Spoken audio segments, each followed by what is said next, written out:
शिक्षा ऐसा धन है जिसे कभी कोई आपसे लूट नहीं सकता, लेकिन हाँ, इसे दान जरूर दिया जा सकता है। ये कहानी है 6 साल के गरीब सुंदर की। बाबा, मैं तैयार हो गया, चलो चलें। रुक बेटा, मैं नहा तो लूं, बस अभी आया मैं। सुंदर, ले, जब तक बाबा नहा कर आ रहे हैं तू ये रोटी खा ले। ले, आज तो रोटी के साथ प्याज भी है खाने को। अच्छा लाओ माँ। माँ, मैं जल्दी वापस आ जाऊंगा, लौटकर मुझे पढ़ाई करनी है। तू जा ही क्यों रहा है? तेरे बाबा ने कब कहा तुझसे कि तू उनके साथ फल सब्जी बेचने चले? पर माँ, ठेला बहुत भारी हो जाता है, बाबा थक जाते होंगे, इसीलिए मैं उनकी मदद करने जाता हूँ। और वैसे भी माँ, मैं तो फल सब्जी बेचते बेचते भी पढ़ाई कर लेता हूँ। वो कैसे? जब भी कोई बाबा से कुछ खरीदता है तो मैं मन ही मन सारा हिसाब लगा लेता हूँ, वो भी बाबा से पहले। अच्छा, तो चल फिर मैं भी देखता हूँ कि तू हिसाब में कितना पक्का है। मुझे ये बता कि 20 रुपए किलो के हिसाब से 3 पाव आलू और 40 रुपए किलो के हिसाब से 1 पाव भिंडी के कुल कितने रुपए लेगा तू? आसान है बाबा, 25 रुपए है ना? अरे वाह, अच्छा, अगर उसी ग्राहक ने आधा दर्जन केले भी ले लिए तो कितने पैसे लेगा? केले हैं 60 रुपए दर्जन, इसका मतलब 30 और 25 पूरे 55 रुपए लूंगा बाबा, वो भी गिन के। 6 साल की उम्र में सुंदर का दिमाग वाकई बहुत तेज चलता था। किशनदास उसे देखकर मुस्कुराने लगा, जबकि रामकली अभी तक हिसाब ही जोड़ रही थी। किशनदास जानता था कि सुंदर को पढ़ने का बहुत शौक था, लेकिन वो मजबूर था। सारा दिन मेहनत करके भी वो बस खाने लायक पैसे ही कमा पाता था। फिर उसी शाम, बहुत भूख लगी है यार, चलना कुछ खाते हैं। मीटिंग बस 10-15 मिनट में शुरू हो जाएगी, इतनी जल्दी कहाँ जा पाएंगे और क्या खा पाएंगे यार। रोहन और विनोद एक मल्टीनेशनल कंपनी में काम करते थे।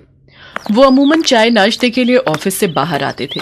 उन्हें देखकर किशनदास को बहुत अच्छा लगता था और वो हमेशा यही सोचता था कि काश उसका बेटा सुंदर भी एक दिन उनके जैसा ही बड़ा आदमी बने। उस दिन भी यही हुआ। तभी विनोद ने किशनदास का कंधा हिलाकर उससे कहा, अरे भैया, कहाँ खोए हो? केले खिला दो यार, बहुत भूख लगी है। हाँ बाबूजी, ये लीजिए। बाबूजी, आपसे कुछ पूछूं? आप बुरा तो नहीं मानेंगे? हाँ, पूछो पूछो। बाबूजी, मेरा बेटा सुंदर, उसे पढ़ने का बहुत शौक है, पर उसे अच्छे स्कूल में पढ़ाने के पैसे नहीं है मेरे पास। अच्छा, तो कुछ मदद चाहिए? नहीं बाबूजी, मुझे पैसे नहीं चाहिए, मुझे तो बस कोई रास्ता दिखा दीजिए जिससे मैं अपने सुंदर को आगे तक पढ़ा सकूं। तुमने राइट टू एजुकेशन का नाम नहीं सुना क्या? क्या है ये? सरकार गरीबों के बच्चों के लिए हर स्कूल में 25% सीटें आरक्षित रखती है, जिसके तहत गरीब बच्चे वहां पढ़ सकते हैं और उनकी फीस सरकार भरती है। विनोद और रोहन की बात सुनकर किशनदास में उम्मीद जगी और फिर किस्मत ने भी सुंदर का साथ दिया। शहर के एक बड़े स्कूल में आरटीआई के तहत सुंदर का एडमिशन हो गया। स्कूल का पहला दिन था और सुंदर बहुत ही खुश था। बाबा, मैं कैसा लग रहा हूँ? बिल्कुल राजा बाबू लग रहा है मेरा बेटा। बाबा देखना, अब मैं खूब पढ़ाई करूंगा और एक दिन बहुत बड़ा आदमी बनकर दिखाऊंगा। जिस स्कूल में सुंदर को सीट मिली थी, वहां शहर के सबसे अमीर घरों के बच्चे पढ़ते थे। इन्हीं में से एक था विकी, जो नामी सेठ सूरजमल का बेटा था। अमीरी के घमंड में चूर विकी हर वक्त बस अपने पैसों की धौंस दिखाता रहता था और अब सुंदर उसका नया शिकार बनने वाला था। अरे वाह, ये क्लास तो कितनी अच्छी है। हाँ फटीचर, देख ले, आंखें फाड़ के देख ले, क्योंकि इससे पहले ना तो तूने कभी ऐसा स्कूल देखा होगा और ना ही ऐसी क्लास। मेरा नाम फटीचर नहीं है, सुंदर है। सुंदर? इसका नाम तो देखो। सुंदर नहीं, तेरा नाम तो बंदर होना चाहिए। विकी की बात सुनकर सारे बच्चे सुंदर पर हंसने लगे और सुंदर की आंखों से आंसू गिरने लगे। लेकिन सुंदर जानता था कि उसे इन बातों पर नहीं, बल्कि सिर्फ पढ़ाई पर ही ध्यान देना है। वो चुपचाप जाकर अपनी सीट पर बैठ गया। फिर कुछ देर बाद, good morning class, today we have 3 new students with us, please welcome them. बेटा, अपना नाम बताओ। मास्टरनी जी, मेरा नाम सुंदर है। लो, ये बंदर मिस को मास्टरनी बता रहा है। ये सरकार भी ना अच्छे खासे कॉन्वेंट स्कूल को सरकारी स्कूल बनाकर छोड़ेगी। Vicky, mind your language. Sorry miss. सुंदर, बेटा मुझे मिस या फिर मैम कहो, okay? Okay miss, I will. Very good. तो ऐसा रहा सुंदर के स्कूल का पहला दिन। फिर घर आने के बाद, सुंदर कैसा है तेरा स्कूल? माँ बाबा बस पूछो मत, इतना बड़ा स्कूल, इतना बड़ा मैदान, इतना साफ कि क्या कहूँ, इतने सारे झूले और बहुत अच्छी मास्टरनी, मेरा मतलब है कि मिस। और तूने पढ़ाई की या फिर बस स्कूल ही निहारता रहा? आज पढ़ाई कम हुई माँ।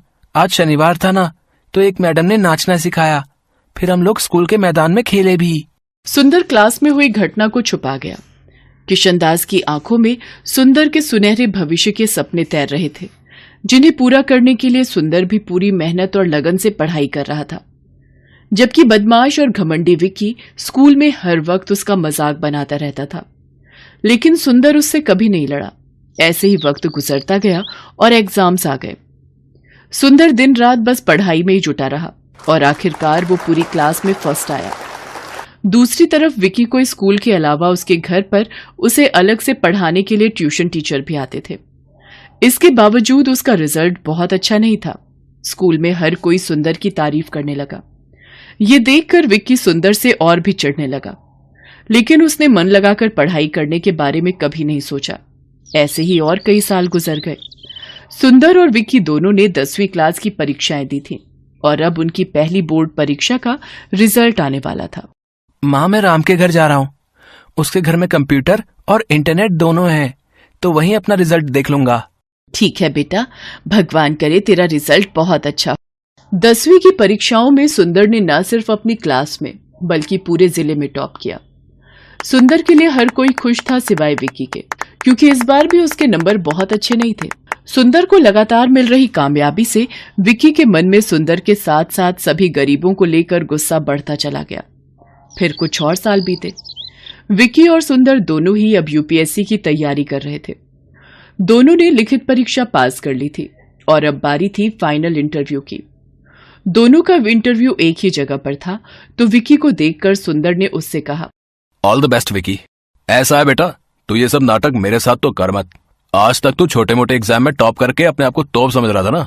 अब देख, ये है असली चैलेंज। अब देखते हैं कौन कितने पानी में है। सुंदर ने फिर विक्की को कोई उल्टा जवाब नहीं दिया और इंटरव्यू के लिए अपनी बारी का इंतजार करने लगा। कुछ ही देर में विक्की को इंटरव्यू के लिए बुलाया गया। फिर इंटरव्यू हॉल में, well mister Vicky, tell me, अगर आप यहाँ के डिस्ट्रिक्ट मजिस्ट्रेट बन जाते हैं तो आप सबसे पहले क्या काम करोगे?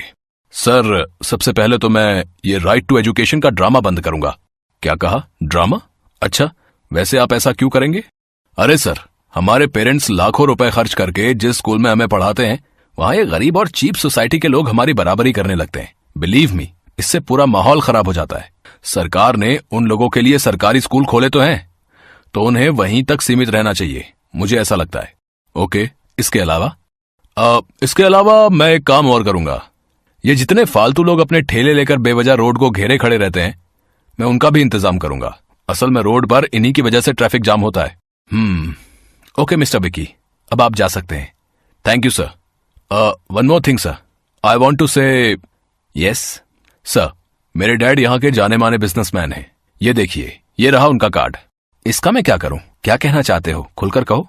I want to say that I know how to manage manpower and deal with that bloody workers. So I think I am the best option for. Okay, you can leave now. Vicky को इस बात का एहसास तक नहीं था कि interview के दौरान उसके हर शब्द से सिर्फ उसका घमंड ही झलक रहा था। अगली बारी सुंदर की थी। इंटरव्यूअर ने उससे भी वही सवाल पूछा जो विक्की से पूछा था। सर, अगर मुझे ये सौभाग्य मिलता है तो मैं सबसे पहले ये कोशिश करूंगा कि राइट टू एजुकेशन के तहत कुछ और सीट्स बढ़ा सकूं। क्यों? इससे क्या होगा? सर, इसी कोटे की वजह से आज एक गरीब का बेटा इस लायक हुआ है कि आपके सामने बैठ सके। मैं बस यही चाहता हूं कि मेरी तरह हर किसी को यह मौका मिलना चाहिए। ओके, और एक बात और बताइए, ये रोड पर ट्रैफिक जाम और ये स्ट्रीट वेंडर्स को कैसे डील करेंगे? सर, मैं कोशिश करूंगा कि सभी वेंडर्स के लिए किसी सरकारी जगह का इंतजाम कर सकूं, जहां वो अपना सामान आराम से बेच सकें। अच्छा, तो आप सरकारी जमीन मुफ्त में बांटोगे? नो सर, पर हाँ, ये कोशिश जरूर करूंगा कि उन लोगों से जितना कम हो सके उतना न्यूनतम किराया लिया जाए, ताकि सरकार के राजस्व में भी बढ़ोतरी हो और गरीबों को धूप और बारिश से बचकर अपनी रोजी रोटी कमाने का पूरा मौका मिले। इसके साथ ही मेरा जिला सुंदर और व्यवस्थित भी रहे। सुंदर और विक्की की सोच का यही अंतर आखिरकार उस कामयाबी की नींव बना जो इस इंटरव्यू के बाद सुंदर को मिली। विक्की एक बार फिर सुंदर से हार गया, लेकिन इस बार कुछ तो था जो बदल गया था। विक्की के पास खुद पर घमंड करने की अब कोई वजह नहीं थी। वो मजबूर होकर अपने पिता का बिजनेस संभालने तो लगा, लेकिन इसके बाद उसमें सुंदर का सामना कर पाने की हिम्मत बाकी नहीं थी। रामलाल अमन कुमार के घर नौकरी करता था। अमन कुमार का बेटा सौरभ एक बड़े स्कूल में पढ़ता था, जबकि रामलाल का बेटा दीपक एक सरकारी स्कूल में पढ़ता था। सौरभ और दीपक दोनों ही पढ़ने में होशियार थे और अपने अपने स्कूल के अच्छे बच्चों में उनका नाम था। देखो पापा, मेरा रिपोर्ट कार्ड मिल गया, मैं क्लास में फर्स्ट आया हूँ। अरे वाह सौरभ, मुझे पता था मेरा बेटा इस बार भी क्लास में फर्स्ट आएगा। अरे रामलाल, दीपक भी तो अपनी क्लास में फर्स्ट आया है ना? अभी कुछ देर पहले ही वो भी अपना रिपोर्ट कार्ड दिखा रहा था। जी साहब, वो भी अपनी कक्षा में अव्वल आया है। पापा, सरकारी स्कूल में पढ़कर तो कोई भी फर्स्ट आ जाता है, वहां की पढ़ाई तो बहुत आसान है। दीपक ने कोई बड़ा काम नहीं किया, एक छोटे से स्कूल में फर्स्ट आकर। सौरभ, ये लो लड्डू, मैं फर्स्ट आया हूं ना तो बापू ने सबको बांटे हैं। मैं नहीं खाता ये बेकार से लड्डू। मॉम, वो चॉकलेट बादाम कहाँ हैं जो आपने सबको खिलाए हैं? मेरे पापा तुम्हारे बापू की तरह सस्ते लड्डू नहीं लाते, वो तो चॉकलेट ड्राई फ्रूट लाए हैं। और ज्यादा इतराने की जरूरत नहीं है, तुम हमारे नौकर के बेटे हो, जितनी मर्जी कोशिश कर ले तो मेरी बराबरी नहीं कर सकता। सौरभ बेटा, ऐसे नहीं बोलते, दीपक भी अच्छा बच्चा है। मॉम, मुझे दीपक एक आंख नहीं भाता, मेरे सामने पापा उसकी तारीफ करते रहते हैं, मुझे बिल्कुल अच्छा नहीं लगता। मैं कपिल के घर खेलने जा रहा हूँ। सौरभ को दीपक से नफरत थी। दीपक भी उसकी तरह पढ़ाई में बहुत अच्छा था। ये बात सुनकर सौरभ और गुस्से में आ जाता है। सौरभ कपिल के घर खेलने चला जाता है। क्या हुआ सौरभ, आज तू बड़ा गुस्से में है? मैं दीपक से नफरत करता हूँ। आज मैं जब पापा को अपना रिपोर्ट कार्ड दिखा रहा था तो दीपक ने भी अपना रिपोर्ट कार्ड दिखाया, वो भी मेरी तरह फर्स्ट आया है। फिर तुम ही बताओ, फिर पापा उसकी भी तारीफ करने लगे, वो हमारे नौकर का बेटा है, ये बात मुझे उसे समझानी होगी। अरे तू चिंता क्यों करता है, सब ठीक हो जाएगा। अच्छा सुन, कल दोपहर में सारे दोस्त गेम में पैसे लगा रहे हैं, तू कितने लगाएगा? मेरी तरफ से 200 रुपए लगा दे। अरे तू फिर से अपनी मम्मी के बैंक अकाउंट से 200 रुपए लेगा तो तेरी मम्मी गुस्सा नहीं करेंगी? मेरे पापा बहुत रिच हैं, मेरे पास पैसों की कमी नहीं है। मेरे मम्मी पापा मुझसे कुछ नहीं कहते हैं क्योंकि मैं स्कूल में हमेशा फर्स्ट आता हूँ। सौरभ को गेम पर पैसा लगाने की आदत पड़ गई थी। वो आए दिन अपने दोस्त कपिल और बाकी दोस्तों के साथ ऑनलाइन गेम खेलता और उस पर पैसे लगाता। सौरभ पढ़ाई में अच्छा था, इसलिए उसकी मम्मी भी उसे अकाउंट से पैसे लेने के लिए कुछ नहीं कहती थी। सौरभ, तुमने मॉम के अकाउंट से आज फिर 200 रुपए निकाले हैं। पापा, वो मेरा ऑनलाइन ग्रुप गेम चल रहा है ना, तो उसी के लिए चाहिए थे। अरे मुझे पता है, सौरभ ने मुझे बता दिया था कि वो 200 रुपए ऐड कर रहा है। बेकार में गुस्सा होते रहते हो मेरे लाल पर। वो तो ठीक है संध्या, पर चलिए आप नाश्ता कीजिए, बच्चे हैं आपस में लगे रहते हैं। संध्या अमन की बातों पर ध्यान नहीं देती। सौरभ को गेम खेलने की आदत पड़ती जा रही थी। एग्जाम भी नजदीक आ रहे थे। एक दिन, सौरभ क्या बात है, आजकल लग रहा है तुम पढ़ाई पर ध्यान नहीं दे रहे हो। तुम्हारी मैम का फोन आया था, तुम 2 दिन से ट्यूशन में लेट पहुंच रहे हो। मम्मी, वो एग्जाम आ रहे हैं ना, तो मैं कपिल के घर बैठकर पढ़ाई करता हूँ। हम दोनों साथ में ही ट्यूशन जाते हैं, तो पढ़ते हुए समय का पता ही नहीं चलता। अच्छा ये बात है, तुम कपिल के घर बैठकर एक्स्ट्रा टाइम में पढ़ाई कर रहे हो, ये बहुत अच्छी बात है। उधर दीपक भी अपनी आने वाली परीक्षाओं की तैयारी कर रहा था। बापू, इस बार मुझे फिर से फर्स्ट आना है, देखना मैं खूब मेहनत करूंगा। मुझे पता है मेरे बेटे, तुम पढ़ाई में बहुत मेहनत कर रहे हो। देखना, तुम्हारा ये जोड़ा हुआ विद्याधन एक दिन तुम्हारे बहुत काम आएगा और तुम एक दिन हम सबका नाम रोशन जरूर करोगे। चलो दीपक बेटा, अब आकर ये दूध चावल खा लो, मैंने तुम्हारी पसंद के बनाए हैं। और तुम वो कहाँ जा रहे हो अपनी कक्षा के बच्चों के साथ? माँ, मैं साइंस म्यूजियम देखने जा रहा हूँ, वहां पर विज्ञान संबंधित बहुत से उपकरण हैं। टीचर बता रही थी हमें वहां जाने से बहुत कुछ सीखने को मिलेगा। अच्छा, ये तो बहुत अच्छी बात है। दीपक स्कूल के बच्चों के साथ साइंस म्यूजियम देखने जाता है। वहां उसे प्राइवेट स्कूल के बच्चे भी दिखाई देते हैं, जिनमें सौरभ भी होता है। सौरभ, ये तो वही लड़का है जो कई बार तेरे घर पर भी देखा है। अरे ये हमारे नौकर रामलाल का ही तो लड़का है, गरीब नौकर का बेटा है ये। हाँ, ये नौकर का बेटा है, फिर तो ये भी नौकर हुआ। सब बच्चे दीपक पर हंसने लगते हैं। दीपक घर आकर सुस्त और उदास हो जाता है। बापू, सब बच्चे मुझे नौकर का बेटा कहकर चिढ़ा रहे थे, सब बच्चे मेरे ऊपर हंस रहे थे। अरे मेरे बच्चे, तू इतनी सी बात पर बुरा मान गया? मैं तुझे तभी तो पढ़ा लिखा कर बढ़ा रहा हूँ ताकि तू पढ़ लिख कर बड़ा आदमी बन सके और पैसे कमा सके। रामलाल की बातों को सुनकर दीपक में हिम्मत आ जाती है और वो खुश हो जाता है। और खूब मन लगाकर पढ़ाई करने लगता है। अगले दिन दीपक स्कूल जाता है तो उसकी टीचर उसे कक्षा में पूरे साल अच्छा करने के लिए पुरस्कार देती है। दीपक ने पूरे साल बहुत मेहनत करके अव्वल स्थान पाया है, इसलिए दीपक को स्कूल की तरफ से कक्षा में best student of the year का अवार्ड दिया जा रहा है। और मैं जानती हूँ कि फाइनल एग्जाम जो आने वाले हैं, दीपक उसमें भी फर्स्ट क्लास पास होने की पूरी कोशिश में लगा होगा। Thank you ma'am. सब बच्चे तालियां बजाकर दीपक की प्रशंसा करते हैं। घर आकर दीपक अपने बापू और माँ को सारी बात बताता है। अरे वाह, ये तो बहुत सुंदर पुरस्कार है। जीते रहो मेरे बच्चे। बापू, मैं ये पुरस्कार अमन अंकल को दिखाकर उनका आशीर्वाद लेना चाहता हूँ। ठीक है बेटा, चल तू उनका भी आशीर्वाद ले ले। संध्या, तुम्हारे बैंक अकाउंट से 1 लाख रुपए निकल गए और तुम्हें पता तक नहीं। मैं भला इतने पैसे एक साथ कहाँ खर्च करूंगी? मुझे भी कुछ समझ नहीं आ रहा, ये सब कैसे हो गया? रुको, मैंने बैंक से सारी डिटेल निकलवाई है। बैंक की तरफ से ही फोन है। अमन बैंक वालों से फोन पर बात करने लगता है। रामलाल और दीपक भी वहीं खड़े थे। हो गया सत्यानाश। और दो लाडले को मोबाइल फोन। तुम्हारे बेटे ने बेवकूफी में 1 लाख रुपए न जाने किसी ऑनलाइन गेम में लगा दिए। अब भुगतो। और है कहाँ ये सौरभ? वो तो अपने दोस्त कपिल के साथ ट्यूशन गया है। मेरे फोन पर सौरभ के ट्यूशन से फोन। जी, मैं सौरभ की मम्मी बोल रही हूँ। क्या सौरभ ट्यूशन नहीं आ रहा? पर जी ठीक है, सौरभ पिछले 1 हफ्ते से ट्यूशन नहीं जा रहा। तभी सौरभ आ जाता है। क्यों सौरभ, ट्यूशन से आ गए? जी पापा। अब तुम झूठ भी बोलने लगे हो। तुमने 1 लाख रुपए किसी ऑनलाइन गेम में लगा दिए और 1 हफ्ते से ट्यूशन भी नहीं जा रहे हो। 2 दिन बाद तुम्हारे फाइनल पेपर हैं। Papa mummy, I am sorry. मैं कपिल के बहकावे में आ गया था और उसी की वजह से आज मैं स्कूल टेस्ट पेपर में भी पहली बार फेल हो गया। अरे रामलाल, तुम कब आए? और दीपक बेटा, ये तुम्हारे हाथ में क्या है? जी ये वो, आज मुझे स्कूल में बेस्ट स्टूडेंट का अवार्ड मिला तो आपका आशीर्वाद लेने आ गया। जीते रहो बेटा, खूब तरक्की करो। अमन दीपक को आशीर्वाद देकर चुपचाप अपने कमरे में चला जाता है। पापा, क्या मैं अंदर आ सकता हूँ? मुझे अभी तुमसे कोई बात नहीं करनी सौरभ, अपने रूम में जाओ। मम्मी पापा मेरे से नाराज है, वो मेरे से बात नहीं कर रहे। सौरभ, अगर तुम्हें सच में अपनी गलती का एहसास है तो अपनी गलती को सुधारो, फिर तुम्हारे पापा का गुस्सा ठंडा हो जाएगा।